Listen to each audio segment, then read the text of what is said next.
providing resources and comfort to caregivers. This is Caregiver Crossing. Good morning. That's right. You are indeed listening to Caregiver Crossing. I hope that you're wonderful this lovely Sunday morning. And if it's your first time joining us, Caregiver Crossing is a show brought to you by Joy's House and presented in partnership with Cardon and Associates. Thanks for being here. The show was created for family caregivers and all of the folks that love them. We're here every Sunday morning to discuss all things caregiving.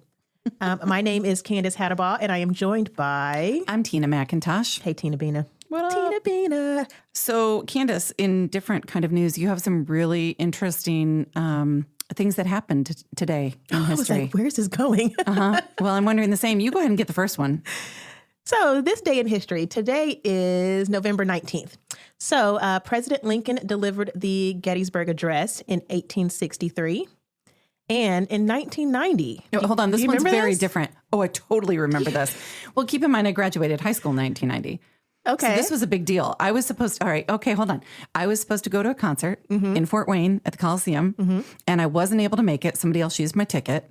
And shortly after, on this day in 1990, Milli Vanilli became the first performers to be stripped of their Grammy because it was revealed that the duo had not sung the album, Girl, You Know It's True. Ooh, ooh, ooh, I love you. Yeah, that was a sad moment in time. And sad for a lot of reasons, really. We wonder why we have image issues. You know, it started in the 90s with Milli Vanilli. Well, you know, I always thought that they got in trouble for lip syncing that song. So I asked Doug as I was preparing for the show today, did they get their Grammy back after lip syncing became a normal thing? And he said that wasn't the issue. I was 4 when all of this happened. I could have been babysitting you. He's like, that wasn't the issue. No. They did not sing the song at all. No, they presented as if they were the singers and they were just the face. They were pretty faces. Yeah. Yeah, that was a sad day. All right. So around this time every year on the history of Caregiver Crossing, we have talked about a word of the year. This is something that our co-host and friend Terry Stacy introduced to us was instead of New Year's resolutions, we do a word of the year. Have you chosen yours? No. I think I chose mine. No, but I think I might have it just now. Ooh, Okay, you go I like first. it. Mine is priority. And priorities are going to change from season to season, month to month, day to day. And whatever that priority is for that time, I'm going to have to hone in on that. Whether that's, you know, building the legacy or focusing on work or focusing on my husband, which another therapy session, I'm trying to find the balance between... No balance. No Sorry. balance. You may or may not know, folks, but I wrote a book called Embrace the Imbalance and published it earlier this year. And I do not believe in balance, but you can believe in it. Okay. Not the balance, because I think that's fair. I don't know what the word would be, but between my mother, my sister, my nephews, my family, and my spouse, you know, because I still find my mom calls and says, hey, can you come whatever? Or the big thing is right now, they're going to Georgia for Thanksgiving. And my mom calls and says, we need you to watch Dymo, the dog. And Doug's like, we have our own life. We can't go over there and watch Dymo every time they leave town. And they can't expect that. So I'm trying to figure out how to say, you know what, Mom? No. That's tough. I'm struggling. It's tough. If you have any suggestions for our therapy session, email Candace@joyshouse.org. I promise every show is not going to open as a therapy session. I don't know. I'm not going to make that promise. Okay. So what did you say your word is? Priority. Priority. I mean, you know, I'm just going to say in the book that I wrote, that's my whole premise is that I don't believe in balance. I don't think balance is really a thing that we can strive for, because when we strive for balance, let's say in relationships, we're always letting somebody down because we're, you know, it's just that it's a juggling act. And I don't feel like we ever do it really well. And we're always worried about the what next. And what I have decided to do, I know we've talked about it before, is just embrace the imbalance. So like when I'm here with you right now, I want to be really great and be here. And when I leave you, I want to go be great with somebody else. Now, it's different. My mom's not asking me to come let the dog out when I have other things to do. So, priorities, boundaries. I don't know. Boundaries might be the better word. It's not my word for 2024, but I do need to work on But it. maybe for 2025. Maybe you're ahead of the game. Mine, I don't know how to say it other than great health. I think I'll share probably a little bit more next weekend when I know more, but I do have a pretty big surgery coming up, not cancer. For anybody who's listened to the show for years, I have a history of cancer. I'm cancer-free, praise God. But I do have a big surgery coming up, and I will be off of work until February 1st recovering. And so I don't want to say recovering or recovery because I will be recovered. You know, I anticipate I will get through this and be a whole person, mind, spirit, body. But great health, I don't know. You know, I want to take care of this body that's taken such good care of me. I think a lot of people can probably relate with this. I complain about this body a lot. Like, it's too big. It's not healthy like it should be. I really, struggle and give this body a hard time. And the reality is this body of mine has seen me through a lot, and it's still fighting, and it's still here. Did you find a word? Some synonyms for healthy. Yes. Go on. Hale, robust, sound. I do not want a robust 2024. That just doesn't feel right. Wholesome. These aren't good words. Those are terrible words. I also don't want a wholesome 2024. Well-being. That's wrong. Bloom. No. I need you to keep working on that. So I think that's it. I think that whatever the word is, not wholesome, not robust, but something like that would be my word. All right. I know we've got an article that you wanted to share about the winter caregiver depression. That's a real thing. We know that, a lot of times with the season that we're coming into, there are highs and there are lows. And so there are some tips that came out from a Von Dyke Health family caring for families since 1953 in an article. And what are some of the things, Candace, they say that you should be doing for yourself as a caregiver? Well, number one, they have listed here, which I think is probably the hardest, is accept help. Yes. And we've said it here on the show before, be specific with, and, plan out your list of specific things that you need. So when someone says, hey, how can I help you? Okay, great. Thank you for asking. I need you to go to the grocery store and pick up eggs, milk, bread, and cheese. Yes. And, be as specific as you can. But, when you're asking for help and someone may not offer it, I think you also need to be as specific as possible, especially when it comes to our loved ones and maybe our siblings or extended family, because that can get messy sometimes. I agree. And recognize that sometimes people offer help and they don't really mean it. Yeah. So what do you do then? It's okay. I mean, maybe they just can't show up in the way you want them to, like, hey, if you need anything, let me know. And then you say, yeah, can you pick up the dry cleaning? They're like, actually, I can't. I'm busy that day. Okay, cool. Thanks. Exercise is on the list. I mean, I feel like I get yelled at every time it says exercise because I don't do it as much as I should. We were joined a couple weeks ago by April and her mom. So figure out how to include your loved one in that. So it was fantastic. They're actually on my list as I'm recovering from surgery to do because they're very simple exercises that anybody can do. Go back and listen to that show if you don't have it because if you didn't get it, it was wonderful. We've actually got to take a break. Oh. We will segment one, right? Mm-hmm. Okay. So all right. We'll be right back with more Caregiver Crossing right after this.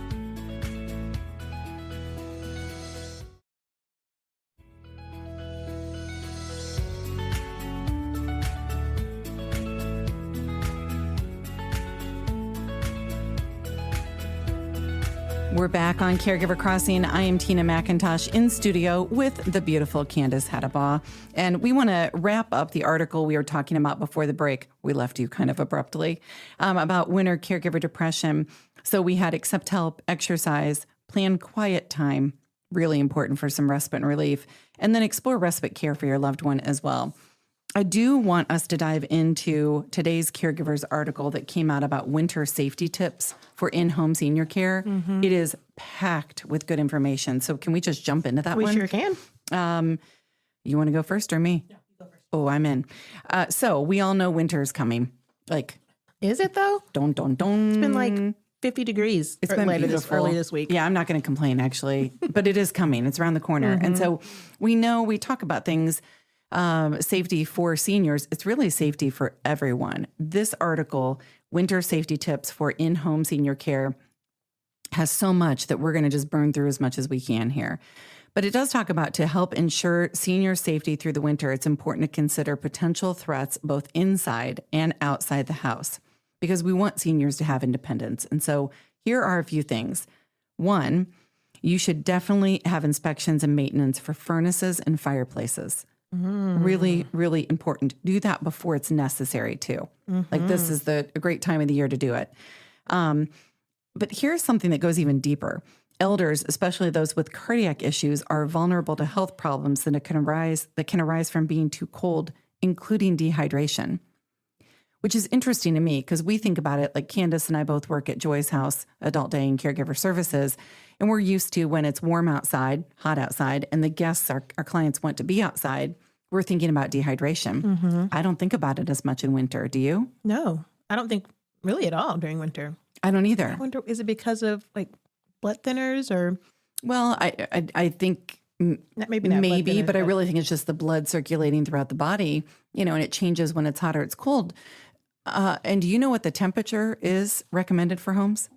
No. 68, which is what I like it at. Ooh. But I know I went over to my mother-in-law's the other day and I said, it is hot in here. And she said, oh, it's 78. And I was like, it sure is. It felt like a sauna. That might be a bit much.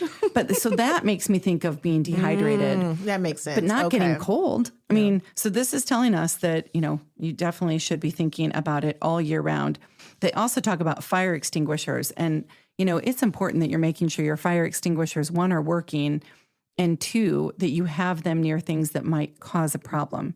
And then smoke detectors and carbon monoxide detectors. Do you check yours? Not at all.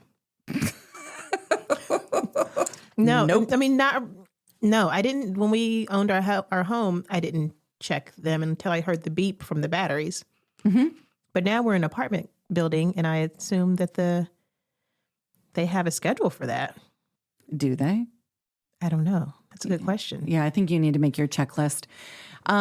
Emergency kits. Now, Candace and I, we're going to let you in. We're both a little bit of a prepper. Yeah, we are. Prepper mentality here. But emergency kits can be for a lot of things, not just the zombie apocalypse. And so it could be things like a winter emergency kit, a flashlight and backup batteries, a radio, warm blankets, making sure you have non-perishable food and bottled water to last for several days until maybe somebody's coming to check on you. Think about a big winter storm or think about the power going out. That's important. And a 7-day supply of prescription medication. A 7-day supply of prescription medication. That's key. Do doctors prescribe additional medicine like that? No. So how do we get that 7-day supply? It's not in the article. I think that's something fair to think about. It is. I think that's a good conversation maybe to have with the pharmacist or with your medical professionals.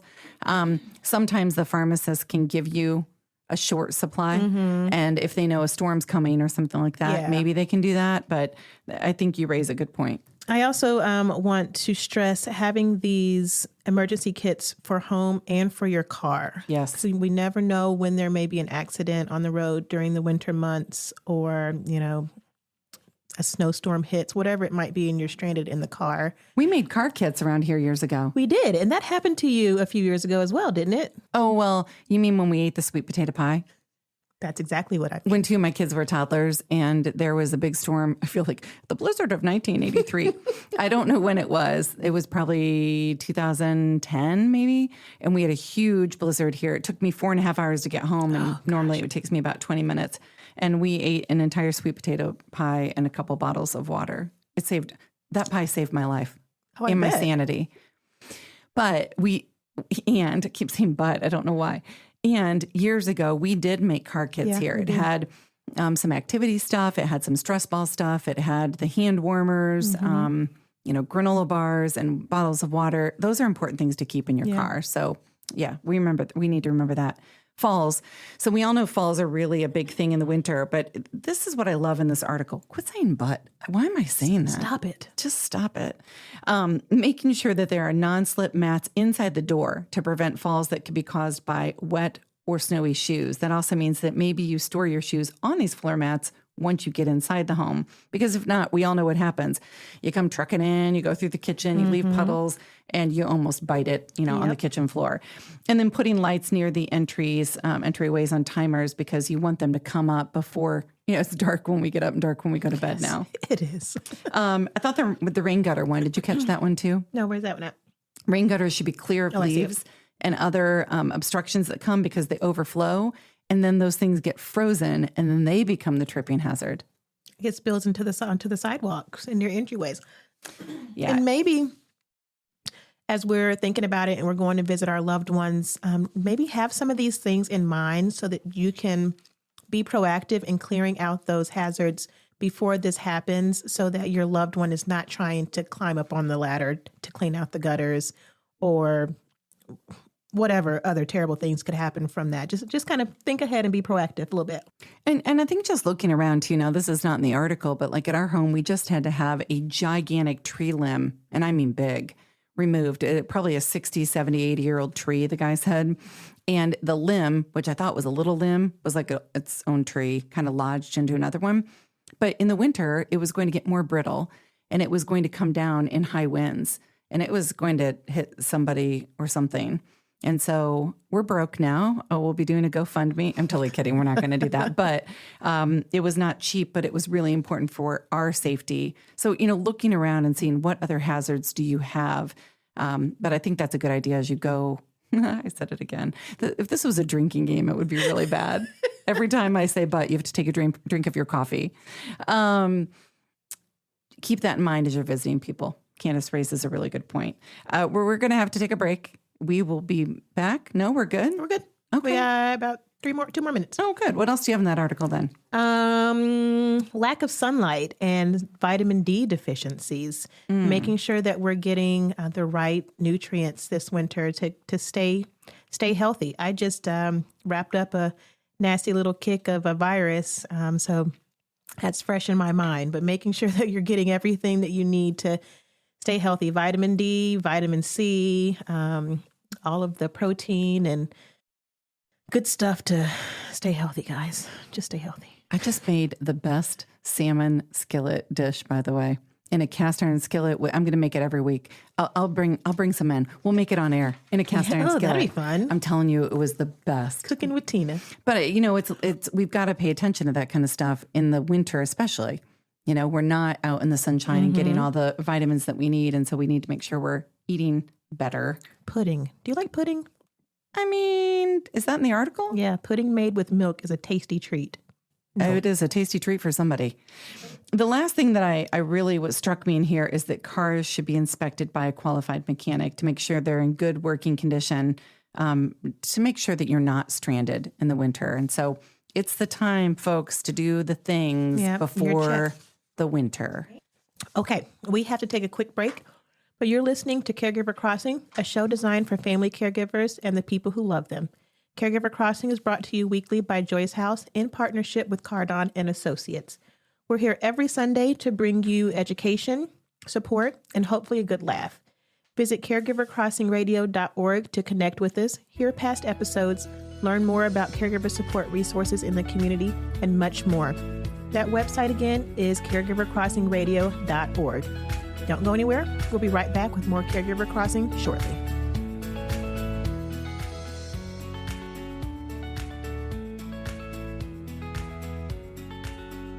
Welcome back to Caregiver Crossing.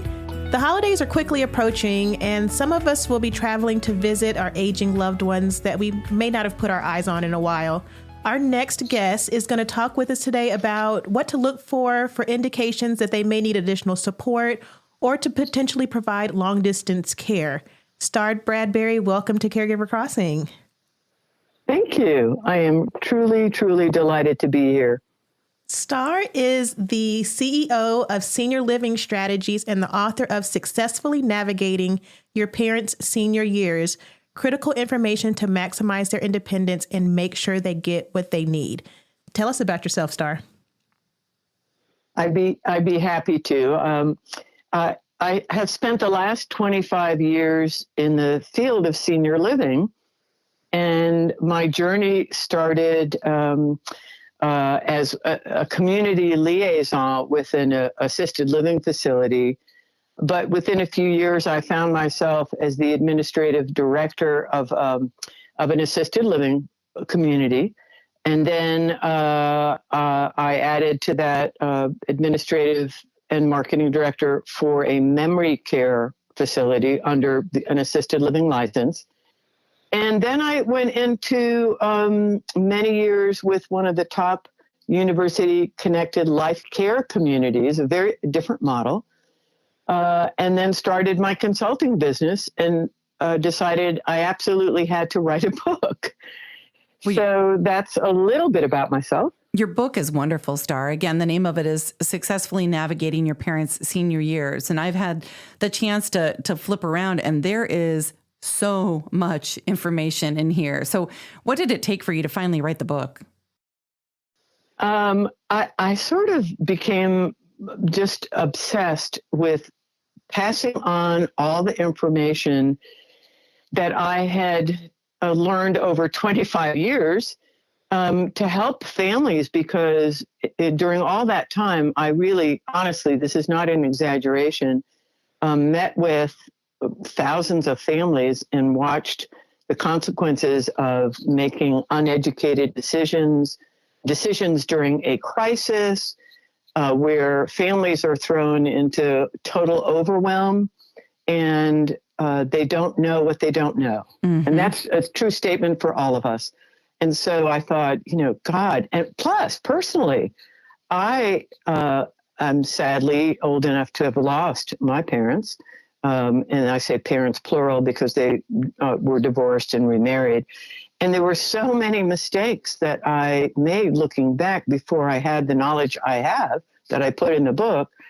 And I just really thought, there's no book out there that really explains some of the various options within the senior living world, or that really explains what kind of things you could do ahead of a crisis, how you could actually develop a plan long before the emergency call in the middle of the night. And so I really, it took me years, ladies. I'd love to tell you, I just wrote it in a few months. No. Well, it's not exactly a short book. So if you wrote this in a full month, that's a whole different magic show.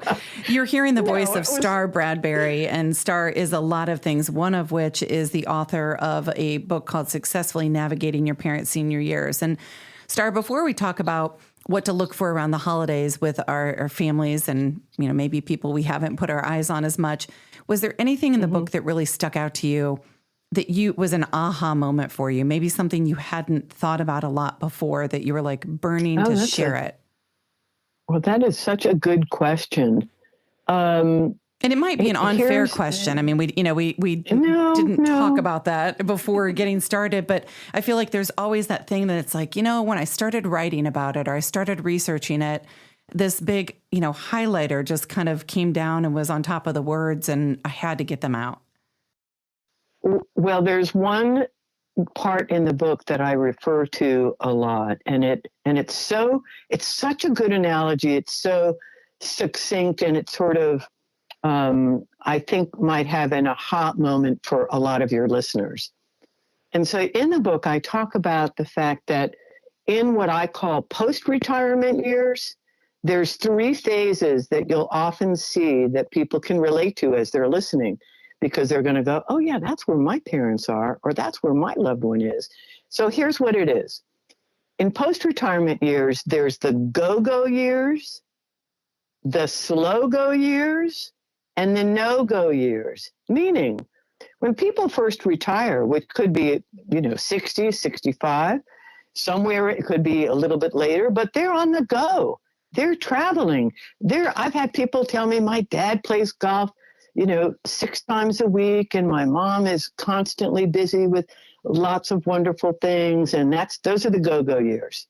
But then there's the slow-go years. Oh, maybe there's a curveball, a diagnosis. You see one of your beloved parents, or they may be solo seniors, slowing down, something's going on. You see some red flags. We're going to talk about that. And you're going, boy, I see that they're slowing down. And then there's the no-go years. no-go years means now you're in a frail elderly state. Maybe you're trying to live alone and that's not working too well. And you're watching your beloved parents really struggling and maybe resisting help or saying, I just want to stay in my home. I don't want to go anywhere. So I throw that out because it's easier for people to hear that and then go, yeah, I have and this is what I want to say. Please don't think that because they're in the go-go years that you don't need to develop a plan, the mistake I see people make, they're fine. They're doing just fine until they're not, and you're caught unaware. That's a good segue into our next question, Star. What are some of the things that families need to be aware of or keep an eye out for when visiting a loved one during the upcoming holidays that may kind of indicate that they're slowing down or need some help? Yeah, I'd be happy to address that. Well, first I want to say that there's so many challenges for long distance managing or helping our parents long distance. And for many, many people, they're talking to their parents on the phone. And maybe that's pretty frequently, or maybe it's even a Zoom call, but there is no replacing an eyeball in-person visit. Why do I say that? Having been in senior living, I see how cleverly seniors can appear on the phone or even on a short Zoom call to be just fine. I can't tell you how many times I've heard this from family members. Gosh, Mom just seemed fine. But then when I went to her house and visited with her for more than a day now, we're talking about 2 or 3 days, I noticed that there was mail piling up that wasn't opened. I noticed that things were not so neat, and she used to be so meticulous, even in her appearance or in clothes that she would put on again that were not necessarily clean, or little Post-it notes. That's a sure sign of some mental confusion. Little Post-it notes everywhere reminding them about everything they're supposed to be doing. Star, I'm going to stop you for just a minute because we have to take a break, but keep those thoughts coming because we want to continue this in just a moment. So stick around, everyone. We'll be right back on Caregiver Crossing. You are listening to Caregiver Crossing, a show designed for family caregivers and the people who love them. We are here every Sunday, brought to you by Joy's House in partnership with Cardon and Associates. And so we hope that you tune in each and every weekend and join us here. The website to find more information is caregivercrossingradio.org. Don't go anywhere. We'll be right back with more Caregiver Crossing shortly.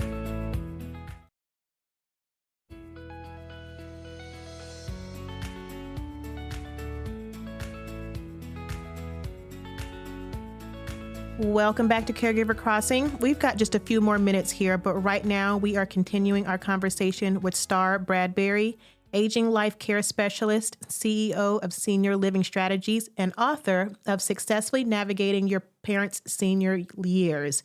Before we took a break, Star was kind of giving us some things to keep an eye out for when we're visiting our parents or aging loved ones for the holidays. And I remember Post-it notes. What else you got, Star? Never a good sign. Never a good sign. One other thing that's a sure sign of concern is if you see your parent either getting disoriented when they're driving in some area they should know very well, stale and old food in the refrigerator that they don't even notice this happened with my own parents, stale and old food in the refrigerator that they leave and they're not throwing out, or they're resistant when you try to throw it out and they say it's fine and you know that it is not. And these are all signs that would cause concern, and I would begin to think my parent needs a little more help. Isn't it interesting, Star? Yeah, go ahead. If I may, isn't it interesting, like the whole driving thing? There's always an excuse too, right? There's always some kind of rationalization I feel like people have. Well, I just got turned around. That light, the light was turning yellow and I got a little confused. And so it's easy for us when we are just there for even a few days to kind of brush something off and be like, well, Mom was really tired. We had a lot of people in for the holidays. It's a big rush and we brush it off and then it's another year. And so, what you were saying is take notice of this stuff. Maybe I'm going to imagine you would recommend talk with other people around and see if they're noticing things too. And then that is exactly what I say. And especially if you know you have a window of time that you can spend with your loved one, you want to plan that visit. For example, I tell people, try to meet their caregivers and their service providers. Make a point of meeting the people that are coming in and out of your parents' home. And then I have to say this, even though I hate to, I always tell people, get a really good home safe and make sure your parents are not leaving their credit cards out, their bank statements out, their financial statements, because identity theft, I'm sad to say, and just theft in general is rampant when you have companies coming in and out of your house, no matter how well you vet them. And so be proactive and explain, I know you love Susie who comes here every day, but what if Susie got sick and they had to send somebody, if they're already getting home care, take that extra time to be careful and better safe than sorry. Put that stuff out of reach, out of sight. So Star, that's I'm glad another you say thing that. I tell people. Also, we learned several years ago, a guest on Caregiver Crossing told us that we can put a lock on our Social Security numbers and our Equifax and other credit bureaus. Mm-hmm. So that in case someone does get our information, they're not able to go and open a new line of credit in our name. Correct. And along the same lines, I have my credit cards locked just through, Capital One and Discover, so that they can't be used unless I physically go back into the website or app and unlock them, which is good for me. That's smart of you. Yeah. And I think that's good advice for anybody, really, when you really think about it. And one other thing is, I don't know whether you have heard of the vial of life. Are you familiar with that? No. And I mentioned it in the book. Okay, so the vial of life, and LIFE stands for life-saving information for emergencies. And in some states and some counties in Florida, EMT, emergency medical technicians that are responding to a 911 call, understand that they can look for what's called a vial of life. And this is the funny thing. Oh, I think I know what you're going to say. Okay. Keep it in Look for it in your freezer. Yes. We have heard of it. Yeah, we have. I didn't know that's what it was called, though. Okay. Vial of life. Yes. And so you could Google online vial of life. They're not expensive. You can order various and sundry versions. What I tell people, it's kind of like a medical ID bracelet, but with a lot more information. And typically, the most important thing is all the medications that person is taking, emergency contact information, and also their doctor. So it's basic information that's where I used to work in this community. It was rolled up in a plastic clear tube that was in your freezer. You put a little sign on your door or on your refrigerator that says, vial of life in the freezer. But in some counties, EMTs, if they are responding and the person's not able to communicate, in an emergency, even if you had a spouse or a partner who is talking, they're freaking out. You just called 911. They may or may not even remember. Oh yeah, the vial of life. Those EMT guys need to know what medications that person's on. Well, for sure. And I'm even thinking about way to do it. All of those folks who end up wandering off or something happens, like, having maybe a sample of hair or fingerprints in there. I mean, are good things too. I still have, my kids are, pretty much grown at this point, and I still have their, what I guess would be called vials of life in the deep freeze. No way. I do. You are hearing the voice of Star Bradbury, and she is a lot of wonderful things. We could keep her here for weeks. She has a book out called Successfully Navigating Your Parents' Senior Years. It is critical information to maximize their independence and make sure they get the care they need. Where is the best place for people to go and get this book? Well, my book is available on every major website, whether it's Amazon or Books A Million. I do want to say that because this month, November, is National Family Caregivers Month, that Ben Bella Publishing, my publisher, and I came up with an offer that we really want to get the word out, meaning for the month of November, we're offering a 35% discount off the price of the book. And honestly, the easiest way is to go to my website and look at the top where it says November book deal. Click on that link. It'll take you directly to the link through Ben Bella that will offer you And there's no limit on the number of books. And this is the kind of book that's a serious resource book, whether you're a senior yourself or you're an adult child coping. And I tell everybody, read the book and then develop a plan together, sit down and talk about what your plans are and what your wishes are. Star, thank you so much. I will be sure to link to all of that in our show notes for this week. So Candace, this is my last Caregiver Crossing segment until I come back in February.